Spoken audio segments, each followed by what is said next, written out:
我哋係第一次嚟到秋田縣啊，估唔到係咁多嘢玩㗎喎。除咗佢有好靚嘅自然風景之外，我哋仲可以體驗到呢度好獨特嘅文化，同埋參觀一啲保存得好好嘅古蹟，試到啲係呢度先有嘅美食。今次仲想分享下我哋喺架車度過夜嘅體驗。今次呢，我哋去秋田啊，佢嘅位置呢就大概喺仙台高啲，青森落啲。我哋嗰日呢就係去完青森嘅十二湖啦，晏晝呢就落去秋田縣啦。中途就喺能代市停一停先。下一站呢，我哋就去到秋田縣南陸半島最西北端嘅地方，呢度叫做入道崎。呢度最出名呢係有一個燈塔啊。全日本咧有3000個燈塔，但係咧淨係得16個係可以爬上去，呢一個就其中一個啦。呢個燈塔咧好古老噶啦，係明治時代1898年啊。喺個燈塔對出嘅呢個咧就係日本海啦，一望無際啊呢度。如果較啱日落時間嚟咧，應該好靚噶，可惜今日多雲。呢個八望台嘅觀景台咧，可以行個樓梯上面嘅。喺觀景台望出去咧，會見到二之木湖。呢個湖咧係喺40萬年前火山爆發時候形成嘅。呢個湖後面嗰個灣咧叫做湖河灣，佢係因為火山爆發之後咧，啲海水湧入嚟咧而形成咗呢個灣嘅。南陸半島咧係沿海地區啊，咁所以咧海鮮應該都正嘅。呢度有一個海鮮市場，好細嘅咋。如果想食海鮮檔咧，晏晝3點前咧可以嚟呢度啊。咁咧想買魚嗰啲就呢度有少少。今晚咧我哋喺南陸半島呢個道之驛道瞓覺啊。呢度咧設備幾齊噶，除咗基本嗰啲洗手間啊、買嘢飲之外咧，仲有得沖涼嘅。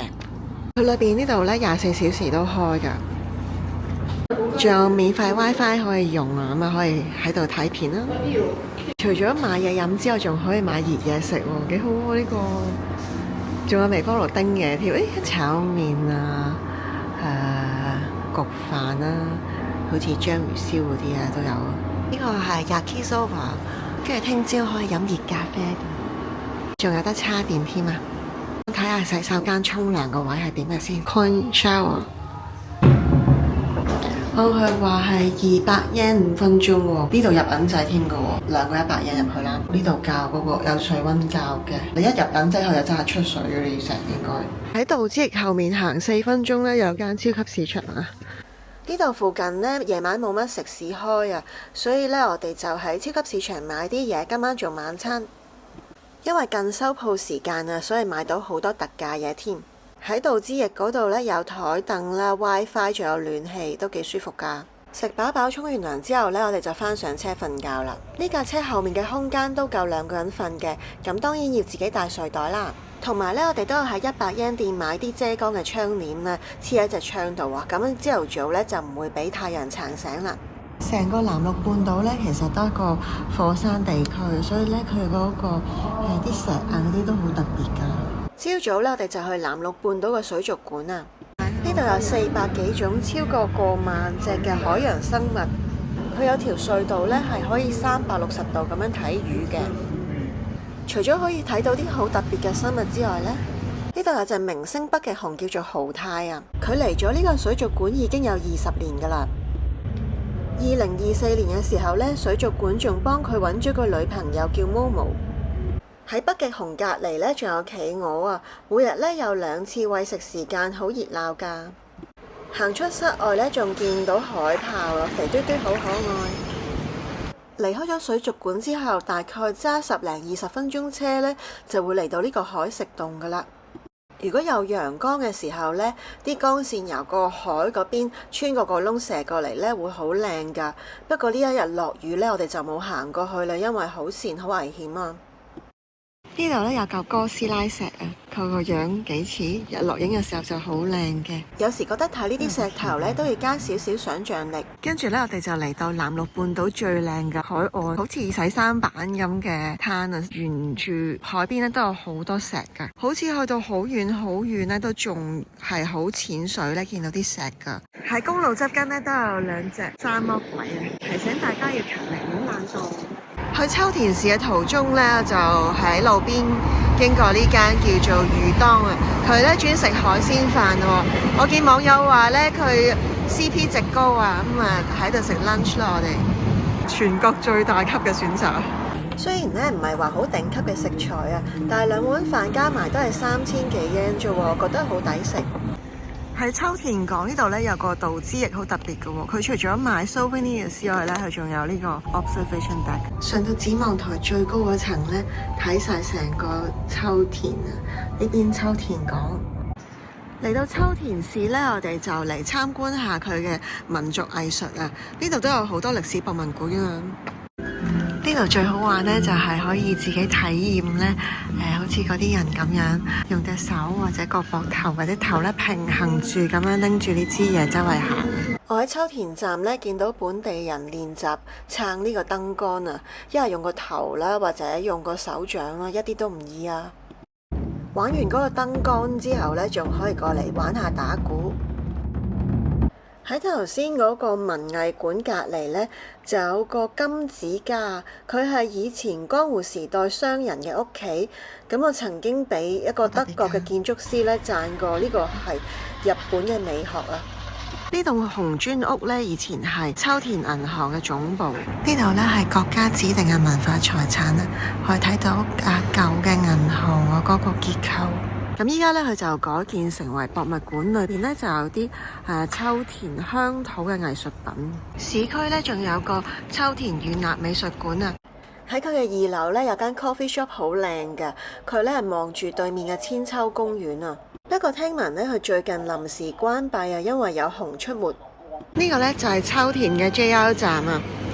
今次我哋住呢間東華 Inn 呢，就喺秋田站2樓嗰度呢，就已經過到嚟噶啦。喺車站西後嗰邊呢，都有幾個商場嘅，其中一個地牢呢，嗰度就有一間賣秋田嘅特產。秋田呢最出名係米啊，咁所以米餅嘅選擇都好多。比內地雞啊，都係出名嘅。米同埋洞庭烏冬咧都係好多款揀啊！夜晚呢，我哋就去咗秋田站附近一間超人氣嘅居酒屋啊！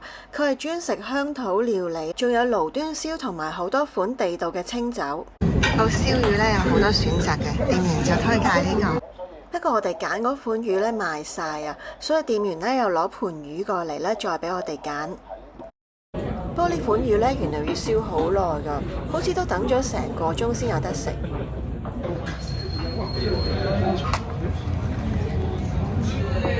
另外咧，我就嗌咗一個雞泡魚旗嘅清酒啊，係熱㗎。咁佢放住嗰個魚旗喺度咧，再沖個熱嘅清酒落去之後咧，再點火嘅上面。佢話呢個係秋田特產，數量限定價。呢個咧係有天魚汁啫喱㗎，喺上面嘅海膽，個海膽好味喎都。呢個咧係秋田牛汁煮啊，咁咧佢有好多醬料，好似有燉咁樣㗎，好似牛腩咁樣煮咧，好濃味㗎。呢個咧就係呢度最出名嘅米棒鍋。咁米棒鍋裏邊咧其實有雞同埋菇啦，最重要咧就係呢嚿啦，係秋田先有㗎，好似糯米搓埋咗個棒咧，浸落啲湯度都幾特別喎。呢個咧係秋田最出名比內地雞啊，佢係好似走地雞咁嘅肉質咧，比較結實啊啲肉。呢個呢就係南陸半島嘅蝶魚啊！呢個呢係魚春嚟㗎，食落呢有少少似蝦子或者蟹子咁，我覺得。呢間居酒屋呢好似比平時貴少少，不過佢食物質素都好高啊，所以係值得試下。今朝一早呢，我哋嚟到田澤湖啊，喺秋田市揸車過嚟呢，大概個零鐘頭到啦。呢一個湖呢係日本呢最深嘅湖，如果係全世界嚟講呢，第17深啊。而呢一個湖呢係喺140萬年前啦，火山活動時候呢就形成㗎。我哋一陣呢就會圍住個湖邊行啦。第一個嚟到呢就係呢個金色嘅女神像啊，叫做神子公主啊。佢呢以前就同阿龍神祈求美貌青春啦，之後呢佢就變咗呢個湖嘅守護神啦。浮木神社啊，見到個鳥居呢度，呢度呢可以買御守添。呢度除咗可以揸車嚟之外呢，有啲人都會租嘅單車環湖一周咁噶。呢度可以落水添喎。啲水係藍色噶，唔使加 filter 噶。呢座神社呢係供奉個神子公主噶，祈求美貌青春嘅。嚟到近碼頭呢邊呢，仲有個叫做飲水思源像啊。呢度呢仲可以坐船環湖一周啊，時間就需要40分鐘，大概揸半個鐘車到呢，我哋就去到下一個景點啦。依家呢，我哋就嚟到玉川嘅普反之溪谷啊。佢最出名呢係有好靚嘅水咧，藍色嘅，因為以前火山活動形成嘅，所以啲礦物質咧就令到佢藍色啦。同埋點解叫做普反之溪谷呢？因為以前咧水流好急啊，如果啲人要跨過個溪谷嘅時候呢，就要兩個人抱住咁樣互相幫助咁樣過去，咁所以就叫做普反啦。係咪好浪漫呢？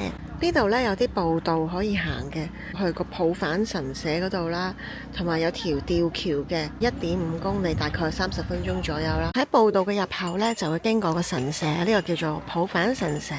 過咗神社之後呢，轉右就行過去吊橋嗰邊啊，咁啊有少少上車。跟住呢，我哋嚟到吊橋啦，啲水流真係幾急喎嗰度。呢度咧行多1.1 km 咧就會去到瀑布嗰度喎。呢度又有個牌警告話你見到紅點做喎，敲啲嘢啊，佢話整啲聲出嚟啊，敲啲鐵通。跟住就呢個叫做世苑橋啊。行到近瀑布嗰個位置咧，望落去咧啲水好藍色噶。跟住咧我哋就去呢個世苑寺啊。到啦，終於。都幾壯觀啊！但呢啲嘢就得晒。跟住呢，我哋就沿路行返出去，再去國館嗰邊食晏啦。由溪谷嗰邊揸車過嚟國館呢，大概10幾分鐘啦。呢度呢，最出名食洞庭烏冬，親子丼都係好出名嘅。佢有一個 set 呢係個親子丼再加埋個烏冬㗎，有可以揀熱同凍嘅。我哋嗌咗呢度咧最受歡迎嗰個餐啊！呢個咧就係 regular 嘅 size 嘅烏冬，呢個咧就係特大嘅烏冬啦，加多300幾嘅錢。跟住咧，我哋仲食咗呢個係呢度出名嘅親子丼。呢個比內地雞咧，佢整好特別啊！佢咧係有煙燻過嘅味道，雞肉係結實嘅。呢個蘿蔔都係有煙燻嘅味道。呢款洞庭烏冬咧，比我哋平時食嗰啲咧幼身啲㗎，咁啊軟啲，但係一樣係好啲韌嘅。呢間鋪頭咧都幾好味啊，可以試晒親子丼同埋烏冬。咁如果你食完覺得中意個烏冬咧，可以喺度買走添。呢度咧長期都有條人龍㗎，不過去得好快嘅，預10零分鐘到就可以入到去㗎啦。國館呢一區咧，係1620年嘅時候咧，由統治當地嘅盧明義勝啊計劃建造出嚟嘅城邑。喺呢個城邑未起之前呢，佢呢個城鎮有水災啊、火災咁樣，咁所以咧佢就為咗整個防火廣場啦，就分界北邊呢就係武家屋夫，右邊就商人街。咁400幾年嚟咧，特別係武街屋夫啦，道路嘅闊度同埋曲角都保留咗當初原始嘅面貌啊！咁我哋一陣間可以去參觀下啲深刻厚實嘅木板建造出嚟嘅武家屋夫呢，就講返國館嘅歷史啦。有200年歷史啊，可以入去參觀㗎。呢間呢就係舊石刻衛家。佢係可以免費參觀嘅。呢個呢，佢個屋企。呢邊有榻榻米啦，跟住嗰個長廊，跟住出邊呢就有個庭園。下個爐頭都係舊嘅。呢個呢，好似佢個休息室咁樣。呢度唔係淨係得嗰啲屋參觀，仲有啲紀念品鋪。呢間呢就係賣植物醬油同味噌噶。呢個岩橋家呢就係一個中級武士嘅屋企啊。佢後院有水井添嘅。行到街尾呢有一間係賣布甸噶，上面再加雪糕，690yen。跟住呢，我哋嚟到松本家。咁裏邊咧可以睇到啲楓樹工藝品嘅製作展出喎。屋頂上面有青苔，有啲石紮住，好特別啊！跟住見到人哋整緊工藝品啦。如果想體驗下坐人力車咧，呢度都有。呢間鋪頭咧係賣本地嘅清酒喎。佢門口咧仲放咗好多款酒咧俾大家試飲喎。少少得，少少得啦。因為呢個係秋田攞獎嘅大人嘅，呢個咧就係數量限定嘅。晚餐我哋就去到湯澤站附近一間居酒屋。呢間鋪頭好超和風啊！不過我哋同埋一個老人家啫，但可能有啲出名嘅人嚟過，會有簽名嘅。前菜呢個咧係湯澤著名嘅地酒，佢話係有檸檬湯汁玉子燒，跟住呢個咧就係煙燻蘿蔔，好好味㗎。呢個咧係5品嘅 order 啊，呢個係海大炸蝦，係話推薦㗎，個樣幾得意。我見嚟呢度食嘅啲人咧，多數都嗌串燒嘅，我都嗌。臨尾咧都係想試下本地嘅清酒，呢個係湯澤嘅地酒。頭先食咗呢間咧超和風嘅居酒屋啊，真係估佢唔到啊！居然咧有 QR code 落單喎，咁啊，所以落單食嘢完全冇問題啦。啲嘢食都唔錯，同埋酒嘅種類好多，值得一試。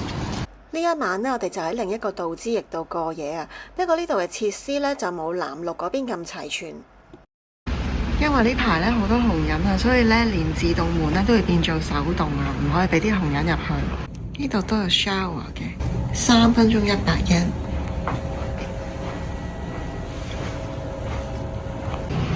都有熱嘢飲嘅朝頭早。下一站呢，我哋會去藏王啊。